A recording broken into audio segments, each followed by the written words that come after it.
Oh yeah, that joint right here. Can we go? This joint right here is dedicated to, well, I'm not malicious, but all those who work delicious. Talking about how the back is whack. Here we go. You need to walk like a duck, walk like a duck, walk like a duck, walk like a duck. You need to walk like a duck, walk like a duck. Walk like a duck. You need to walk like a duck, walk like a duck, walk like a duck, walk like a duck. You need to walk like a duck, walk like a duck. Yo, George, how do ducks walk? Curious was never one for ring around. The Rosie, not Josie, but I'm mosey on down to a meadow where the flowers stay wilted. So what? I ain't hit as many skins as booked or stilted. It's like that, never labeled a whack. And yo, they choose behind my back to do the duck bill quack. First off, I'm gonna send some positive vibrations to Ken Norton. He's currently hospitalized, had complications due to a recent stroke. And apparently infection has set in. I'm still sketchy on the details, so we'll just leave that there for now. I just compiled a little list of boxers who I consider are duckers. Yeah, I mean, them just are duck out. I mean, it's in no particular order. Povetkin, ducker. Ducked out of a unification clash with, well, not a unification clash, a unification clash of WBC belts is what it would have been. He ducked out of that clash, and the only person, in my opinion, who he's defended his WBC is lesser WBC belt. You know, Vladimir has the super whatever. Is the only recognizable name is Marco Hook.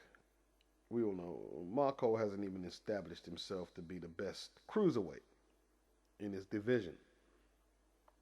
And Povetkin nearly get beat up in that fight, you know what I mean? So, the Cedric Boswell fight, that would have been good if he took it a few years back. But Boswell hadn't done nothing for years, and he earned a shot at the title. It's crazy, you know what I mean? And to be honest, when Boswell was active, his best win was against that Russian guy. I can't remember his name now. He used to fight out of London. I can't remember his name. That was one of Boswell's best wins, you know. The less said about Povetkin, the better. That's all I can say.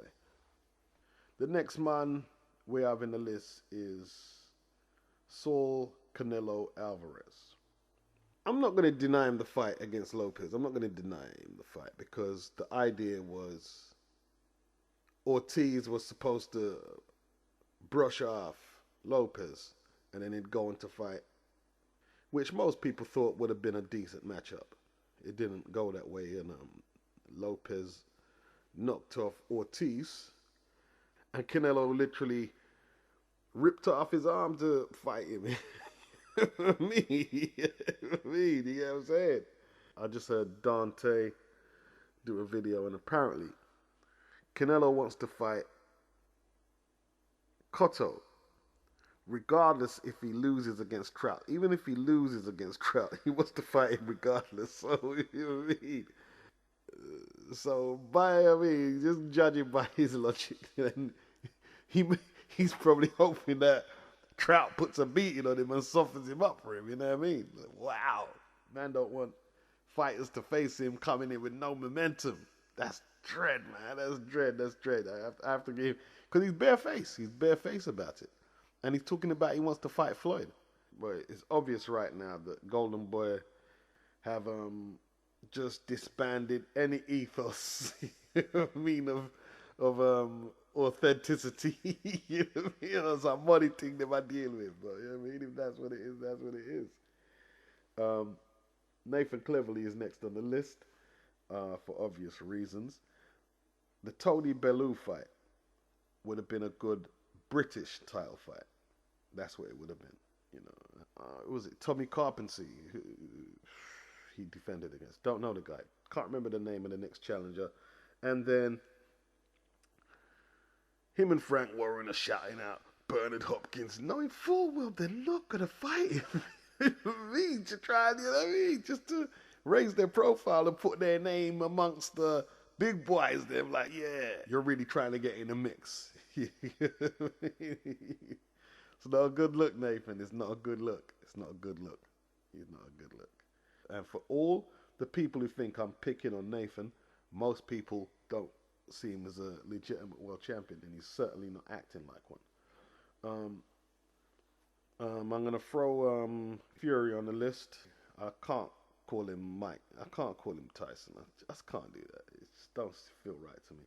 I'm going to throw him on the list because we obviously know that he ducked David Price, and nobody can name none of his opponents since he fought Derek Chisora, which was a good win. At the time, yeah. And when I say nobody can name none of his opponents, of course you can. We all know Martin Rogan in the UK. Most of you probably know Vinny Madalone for his role in Goodfellas. Just kidding. Yeah, he's a bona fide ducker, you know, because once again, him and Mick Hennessy, you know what I mean, done the same old predictable modern day dodgy card dealer type boxing promoter Arthur Daly type of moves with the hapless pugilist, you know what I mean? Yeah, we're trying to get fights with Shagayev, and then they threw Thomas Adamic's name in the mix, knowing full well that Adamic is being lined up to fight Orlandia Solis. They knew this, but they still threw Adamic's name into the mix to look like they're doing something. It's just crazy. Man. And a lot of you ain't gonna like this next choice, but it's my decision, and I'm sticking by it. Kell Brook. I've never rated Kell Brook, and you can go check some of my earlier videos. I can't remember which ones, but I'm not lying. One day you might stumble on the video and you'll hear me saying what I'm saying. Yeah, I tipped him to beat Carson Jones because Carson Jones is talented, but he has a whole load of losses on his resume. And I'm not saying that the losses on his resume was an indication of who he is now. I'm just saying Carson is talented, but he fights with a journeyman's mentality. That's why he gave away all of them early rounds, which he shouldn't have did. And Brooks struggled against Carson Jones. Apparently, from what I remember recently, there was a Timothy Bradley fight on the table for Kell Brook. And he said he's not going to fight Bradley. Why not? I mean, the money surely would have been right. You'd be getting more fighting Bradley than you are fighting Hector Saldiva, if that's his name, the Argentinian, in your next fight. You'd be getting more money fighting Bradley. So it can't be the money. There's no way the Argentinian guy you're fighting has a larger profile than Bradley. So it can't be the profile. Why are you ducking him? Why are you ducking a world title shot that's right there? You've already had about 28 fights. You know? I stick to my assessment. Anybody who has had 25 unbeaten fights with no reverses, no draws, all wins, talking about, yeah, you can knock out Amir Khan, and Sky Sports are hyping you up like crazy, and then you get a big fight against Timothy Bradley, and you turn it down. That's why, in some ways, when I done the video, resumes, legacies, where do I start? You know, I don't care if the boxers, the active pro boxers see this and think, oh, he's running his mouth, he's never boxed in the ring. Yeah, no, I haven't. But I do know Archie Moore waited, how many years was it for a title shot? It ridiculous amount of years. Wasn't it close to 15 years? I can't remember. He waited all them years for a title shot. The Fighters on the Black Murderers Row, Charlie Burley, never got a title shot. Lloyd Marshall. I saw a video when he came over here and he knocked out Freddie Mills. You know, Lloyd Marshall, Holman Williams, the Coco Kid, Jack Chase, Eddie Booker, and them guys.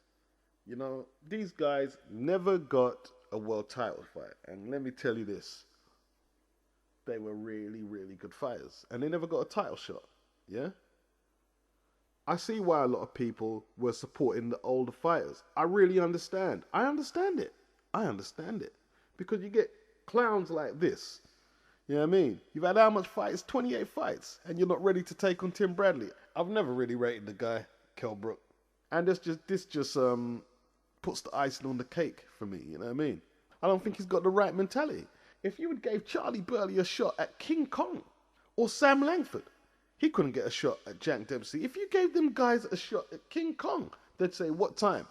And you see, I don't want to sound too redundant because everybody shouts out Sam Langford when they're supporting the underdog fighters. But there were other guys like Harry Wills, Sam McVeigh, Peter Jackson, Gene Jeanette. Yeah? They all fought for the colored title back then. You know, they couldn't get a shot. You know? Two King Kongs. Put two King Kongs in the ring. They'd say, what time? Just make sure you bring a referee who can count up to 10. And now you're turning down shots. I mean, you young fighters need to study the history of the fucking game. You really do. Because some of you are acting like absolute jerk-offs. I'm just keeping it real. Just keeping it real. I have to keep it real. I mean, I took Chavez off the list because he took the fight with Martinez. But to me, his mentality is still in the list of a ducker. But I can't put him in there because he's actually took somebody on. But the mentality is still the same. Lucian Bute was omitted from the Super Six, allegedly. But in my opinion, he had an IBF belt. If he made enough noise, I think they would have had to let him in there. I really believe he didn't make any noise about it. I didn't hear him. Did anyone hear him complain about it? No. Instead, he was defending his title against Mendy. He waited for Carl Froch to beat up on Glenn Johnson. Then he fought him, and then, you know, he fought Brian McGee. Jesse Brinkley. I saw all these fights on KLTV. I didn't go out looking. They was on KLTV, and that's the type of guys he was fighting. Okay, let's give Lucian the benefit of the doubt. He was omitted from the Super Six. Let's give him the benefit of the doubt. When it was over, did anyone hear him screaming, I want to fight Andre Ward? As soon as it was over, the only fight he was talking about was Carl Froch, the loser of the Super Six final. And we saw what happened in that fight there. You see, closed mouths don't get fed. And if you're in both the scenarios I pointed out, first he was allegedly omitted out of the Super Six. And then he doesn't call out the winner of the Super Six, who was Andre Ward. If you don't make noise about that, I've got to call you a ducker. All we have to do is look at your resume. We can't say that Bute has looked for the toughest challenges when he was IBF champion, you know. So in my opinion, he's a ducker. And then we get the fighters, some with belts, who can't secure a big fight. You know what I mean? Tim Bradley cannot secure a big fight. And he's had numerous belts. Can't secure a big fight. Challengers are ducking him. I mean, let me tell you something. In the 50s, 60s, 70s, 80s, 90s, challengers never ducked champions. That it just didn't happen. Or maybe there are isolated incidents. So don't come and say, yeah, this happened in 1956. Don't tell me that, because it's isolated. It's isolated compared to the bullshit what's going on today. It's isolated, right? Don't tell me that. Don't tell me. Don't bring no isolated incidents. I don't want to hear it. Challengers are ducking champions. Isn't it supposed to be that Bradley doesn't want to fight Brook? That's how it should be. Well, that's not how it should be. I'm saying Bradley should have more to lose. That's what I'm really trying to say. nobody should be trying to duck anybody, neither champion or challenger. Yeah, but Bradley is apparently fighting Guerrero. And I suppose I could have threw Guerrero on the list because he's been looking for a big fight. And he's had a couple of belts. But they're doing the right thing. They should fight each other. You know, forget the cowards. Forget the duckers. You know what I mean? You fight each other. You do that. You raise your profile. I know Bradley secured a big fight against Pacquiao. But nobody's exactly knocking the door down to fight him. Now he's the welterweight champion. Eris Landy Lara. And I'm gonna throw Marta Rosa in there as well, because they've been searching for big fights, and they can't secure big fights. So apparently they're fighting each other, which is a similar scenario to the Ghost and Desert Storm. Is that Bradley's name? Desert Storm? Yeah, I mean, yeah, similar scenario. The grassroots boxing fans in the YouTube community have matched the name Lara with several names, you know what I mean? Several hundred names, you know what I mean? From middleweight to light middle. And nothing's materialized yet. So the Marta Rosen fight, it's still going to go under the radar. It's still going to go under the radar. And to be honest, I think it's only going to be an event amongst the grassroots supporters. I don't see the major networks, television networks, getting behind it and hyping it up, using the machine to express that this is quite a significant fight that the public need to hear about and see. I know Gennady Golovkin hasn't really had no major fights yet, but he's looked pretty impressive. His punching powers look pretty impressive, and he's got a belt. He has got a belt. And it's funny how Sergio Martinez has been accusing a lot of fighters of not being true to the game, for want of better phrasing or terminology.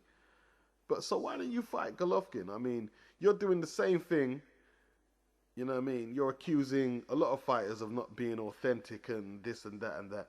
Well, now you're waiting for a big money fight. You're saying Golovkin isn't worth the money and this and that, but he's got a belt. You know, because a lot of people are saying Golovkin hasn't done much. And yeah, you're right. He hasn't done much. He's undefeated in 24 fights. Yeah. Proska fight, you know what I mean? And Proska wasn't no great shakes. You know what I mean? To be honest, he was a decent fighter, but yeah, I mean, he wasn't the second coming of Roy Jones. You know what I mean? But the point is that Golovkin has a belt, and he appears to be willing to take on all comers. How comes nobody's screaming at the top of their lungs to fight him? You know what I'm saying? Cornelius Bundridge. Canelo's not screaming his name out. Bundridge has called out Canelo, but that's been a futile attempt with no response. You know what I mean? I put Carlos Molina on the list. Can't secure no big fights. Nobody wants to pit their skills against him. A lot of you guys, and it includes a lot of you in the YouTube boxing community, you've helped fuck up the game. You've really helped fuck the game up. It's going to be straight honest. It's just my opinion. Because when you come out and say, oh, he doesn't throw enough punches, Molina's negative, he needs more knockouts. No, he doesn't need more knockouts, yeah? The whole point is to hit somebody and not get hit. And he's good at doing that. So he should get his due and he should get justice in the ring. And by you reiterating HBO mantra, they know that they can get away with marginalizing fighters like him because they have the support of so-called, supposed to be, hardcore grassroots fans like yourself. But hardcore grassroots fans are supposed to follow boxing down to the last compound of righteousness, and that means giving boxers their due, whether they're sluggers or safety first counterpunchers, and you're not doing that. And obviously Austin Trout is fighting Miguel Cotto, so he should be coming off the list of fighters who can't get a big fight. And for now, that's going to be the list. Oh yeah, fat joint right here. Here we go. This song right here is dedicated to, well, I'm not malicious, but all those whose words are vicious. Talking about how the back is shit is whack. Here we go. You need to walk like a duck, walk like a duck, walk like a duck, walk like a duck. You need to walk like a duck, walk like a duck. Say what like a duck. You need to walk like a duck, walk like a duck, walk like a duck, walk like a duck. You need to walk like a duck, walk like a duck. Yo, George, how do ducks walk? Curious was never one for ring around. The rosy, not Josie, but I'm mosey on down to a meadow where the flowers stay wilted. So what? I ain't hit as many skins as both are stilted. It's like that, never labeled the whack, and yo, they choose behind my back to do the duck bill quack.